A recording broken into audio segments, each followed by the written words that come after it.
Bonsoir. Ce 20 février marque l'expiration, vous le savez sans doute, de l'ultimatum de Carter à l'URSS pour retirer le gros de ses troupes de l'Afghanistan. Or, comme rien n'a bougé de ce côté-là, les États-Unis ont confirmé leurs sanctions. Leurs athlètes n'iront pas aux Jeux Olympiques. Sud Radio, les vraies voix.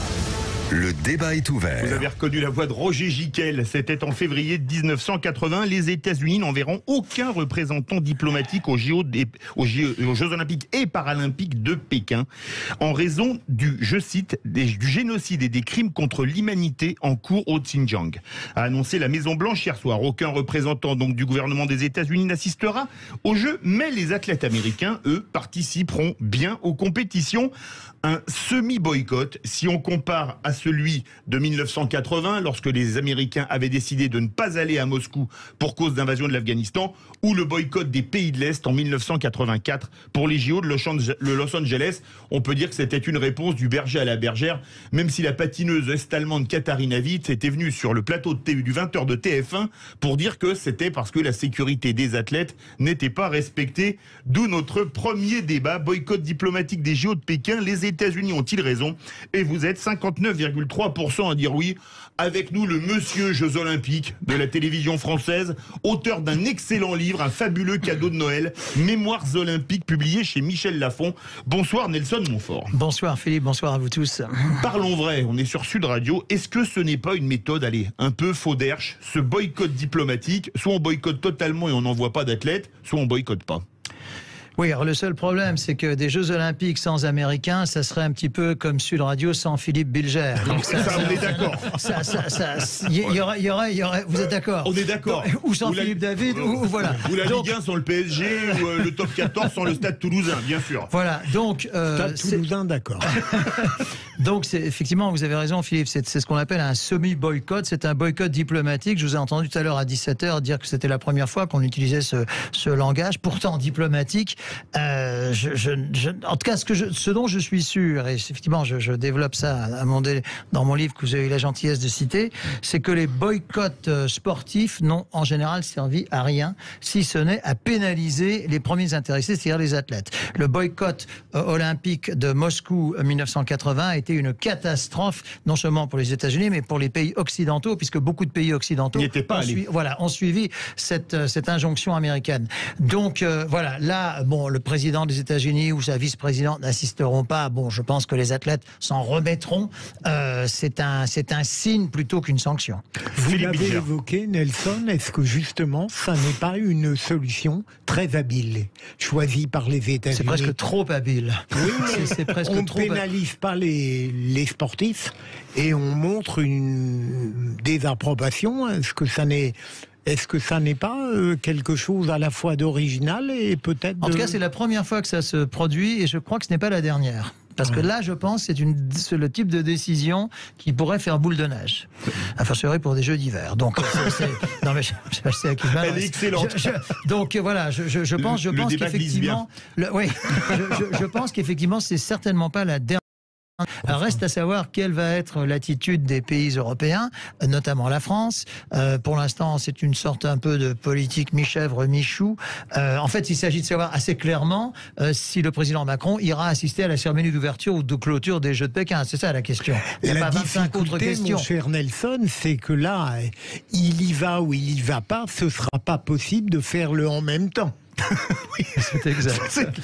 Ça, c'est excellent. J'ai bien fait de venir là ce soir. C'est exact. Oui, en plus, René Chiche qui ne boycotte pas les vraies voix. Absolument. En plus, le président Macron sera le président de l'Europe lorsqu'auront lieu les Jeux Olympiques d'hiver. Alors, est-ce qu'il fera...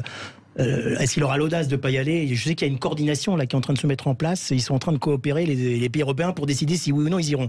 Mais moi, je suis pour cet acte des États-Unis au niveau diplomatique. D'ailleurs, comme l'a dit Nelson, je trouve que ça aurait été lamentable que les athlètes soient pénalisés après des mois de pandémie, etc. Donc c'est tout à fait normal. Et des mois de préparation. Et des mois de préparation. Des années. Voilà. Des années, oui. Et ce geste de Biden, ça rentre quand même dans une guerre qu'il a ouvertement déclarée avec la Chine. Puisqu'il y a, lors d'un sommet, il y a un mois, un sommet virtuel avec Xi Jinping, c'est un peu dire à dire, il avait déjà commencé à ouvrir les hostilités, non pas sur le plan des Jeux Olympiques, mais sur le plan de Taïwan, des atteintes aux droits de l'homme déjà, et aussi sur les questions commerciales. Et là, il organise cette semaine un sommet virtuel aussi avec 100 pays pour essayer de mettre en place des engagements, des réformes, des initiatives pour lutter contre les atteintes aux droits de l'homme. Donc c'est quand même une sorte de réel politique droit de l'hommisme, mais il ne faut pas oublier non plus que Biden, dans cette action, a été quand même sous influence de l'aile gauche du Parti démocrate et de la jeune génération qui a œuvré beaucoup pour que les États-Unis boycottent de manière diplomatique et politique ces Jeux. Mais moi, je trouve ça bien qu'une grande nation s'affirme en tant que défenseuse des droits de l'homme. Nelson Montfort, do you agree? Je n'ai rien à ajouter. Je trouve qu'effectivement, c'est très bien dit. C'est très bien. Je vous remercie, Nelson. Non, mais je crains que cela n'effraie pas beaucoup Monsieur Xi Jinping. Voilà, c'est de la communication plus que de la pression. Enfin, je pense qu'il y a... Enfin bon, c'est très bien, j'ai rien contre, mais... Oui, mais Gilles, l'efficacité... on a été tellement inerte longtemps. Oui. Je trouve que même cet acte symbolique a du prix. Moi, oui, mais je veux bien l'entendre. Comment expliquer, justement, Nelson, vous avez couvert les JO de Pékin été 2008. Oui, c'est d'ailleurs pour la petite histoire, c'est la toute première fois qu'une même ville accueillera les JO d'été et les JO d'hiver. Sachant que les pistes de ski, parce que je voulais me renseigner avant de venir vous voir ce soir, les pistes de ski, enfin de ski alpin, sont à 180 km de Pékin. Pékin qui n'offre pas exactement le style d'une station de sport d'hiver. Non, pour y être allé, non, c'est très plat. Enfin, il y a quelques collines à la sortie, mais... 18 boulevards périphériques, mais oui, mais c'est ça. Mais en revanche, il paraît que la patinoire olympique est magnifique, vraiment magnifique, et les pistes de ski, paraît-il, sont très très belles. Ça, je n'y suis pas allé, mais j'ai vu des photos de la patinoire olympique. Elle est.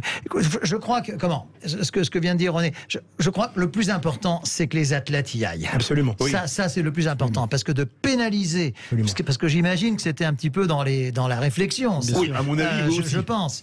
Et donc c'est une solution intermédiaire qui a été prise, qu'on en reste là. Mais je vous donne la parole à René Chitude, mais pourquoi, par exemple, avoir dit oui à tout en 2008 et 10 ans plus tard, enfin 14 ans plus tard, dire bon, maintenant on fait le boycott diplomatique, parce que, excusez-moi, il y a 14 ans, la Chine, c'était pas une démocratie. Et pourtant, tout le monde y est allé sans aucun problème. D'autant qu'en 2008, c'était également une administration démocrate. Oui, c'était Obama. C'était exactement. Ouais. Obama qui n'a finalement jamais fait preuve d'un très grand courage politique. Je pense que Biden veut marquer son mandat par des actions fortes dans ce domaine, entre autres. Voyez, et je pense que le fait de s'affirmer comme le président des États-Unis d'Amérique, qui est un pays de liberté, et en même temps vouloir s'affirmer comme un défenseur des droits de l'homme. Pardonnez-moi, en 2008, c'était pas encore Obama. Donc, Obama est rentré en fonction en janvier 2009. Il a été élu en novembre 2008. C'est ça. Voilà. Ah oui, les Jeux Olympiques, c'était encore bouchon. Non, parce que ça fait une différence. Ça fait une différence. Voilà. Mais alors, justement, est-ce que vous pensez pas, on se rappelle ce qui s'est passé en 80, boycott des JO de Pékin, de Moscou, par les États-Unis et certains de leurs alliés. La France était allée aux JO de Moscou. La Grande-Bretagne... Pas sous l'appellation France. Je ne sais pas si vous vous souvenez. Non, je ne m'en souviens pas. Vous qui êtes une encyclopédie. Mais moins que vous dans ce domaine. L'Allemagne, alors la France, j'ai un doute, mais l'Allemagne était allée sous l'appellation olympique. Ou l'Allemagne peut-être n'y était pas allée. L'Allemagne n'y était pas allée, la RFA. La RDA y était. La Grande-Bretagne, la Grande-Bretagne, oui, parce que c'est là où Sébastien Coe a obtenu. Y est allé sous l'appellation olympique. Ce qui est une subtilité, j'y vais pas, etc. Enfin voilà.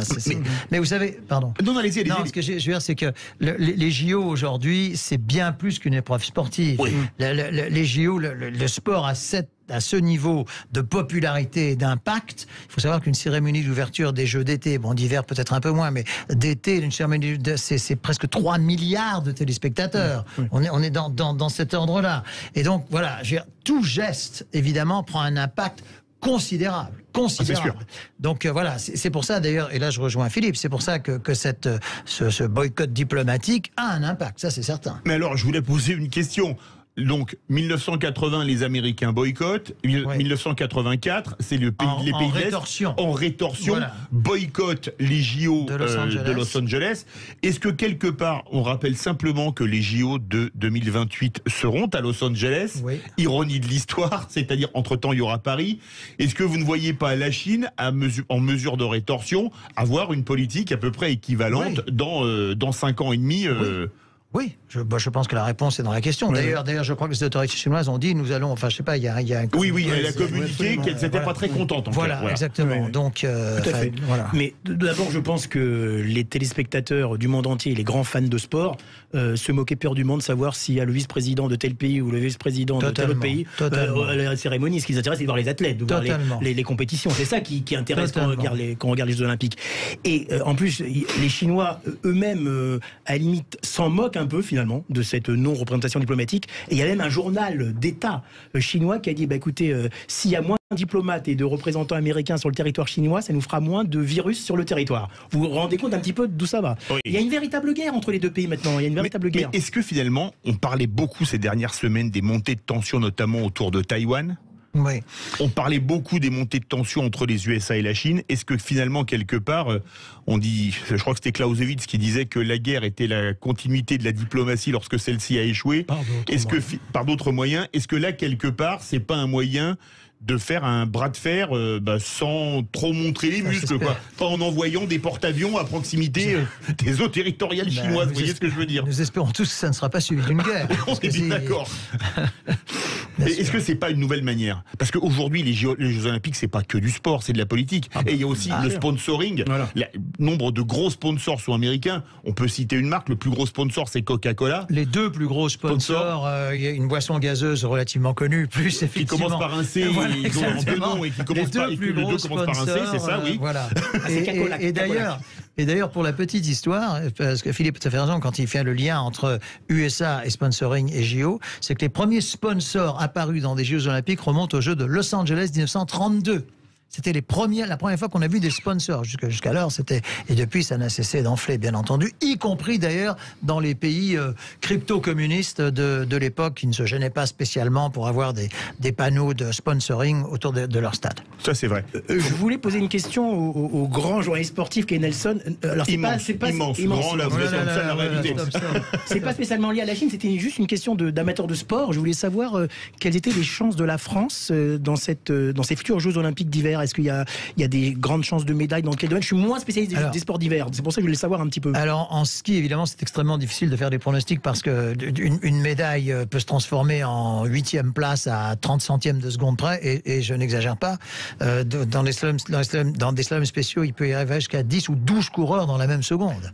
Donc c'est extrêmement difficile de faire des pronostics. En patinage artistique, sport qui m'est cher, comme vous le savez, je pense que nous avons une réelle chance de médaille d'or ou d'argent avec le couple de danse Gabriela Papadakis-Guillaume Cizeron. Voilà, ça serait déjà une très très belle performance. Quant au ski de fond, biathlon, etc., le retrait de Martin Fourcade, le retrait de Martin Fourcade semble avoir été harmonieusement remplacé par Détieux et sa bande, et donc je pense que là aussi il y a des réelles chances. Comment faites-vous, Nelson, quand on vous questionne sur les Jeux Olympiques, pour faire le partage entre votre analyse technique et le point de vue politique que vous devez avoir, parce qu'il n'est pas neutre que ce soit un Joe Biden qui ait cette résolution, finalement, qui compense peut-être ce qu'il a de difficile dans sa politique intérieure. Si je peux répondre à cette question, Philippe, ma conscience politique autour des Jeux Olympiques, bien que j'étais tout jeune homme à l'époque, remonte aux Jeux d'octobre 1968 à Mexico City, où les Noirs américains Tommy Smith et John Carlos ont brandi le point. Alors, en plus, j'explique ça dans le livre, c'est extraordinaire cette histoire, je ne veux pas faire trop long, mais ça a été décidé au dernier moment, quasiment dans la chambre d'appel avant, parce que déjà, ils ne pouvaient pas avoir le résultat de la course, ils avaient terminé 5e et 6e. Sauf si elle était truquée, mais ce n'était pas le cas. Non, c'était pas le cas. Et donc, voilà, moi cette conscience politique remonte à ça. Et depuis lors, j'explique un petit peu ça dans le livre, depuis lors, il n'y a pas eu un seul ou une seule édition de Jeux Olympiques. Alors, plus ou moins spectaculaires, sans lesquels la politique ne soit pas rentrée. Je passe sur Munich 72 avec Septembre Noir, voilà, etc. 76, Montréal, il y a eu un boycott des pays africains. Parce que, mais ça va chercher loin, parce que la Nouvelle-Zélande, qui participait au JO, maintenait des relations diplomatiques avec l'Afrique du Sud. C'est très indirect tout ça. Oui. Et donc 80, on en a parlé, 84, on en a parlé, etc.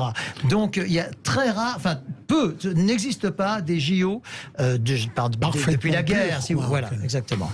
René, oui, ben je suis d'accord avec Nelson. Et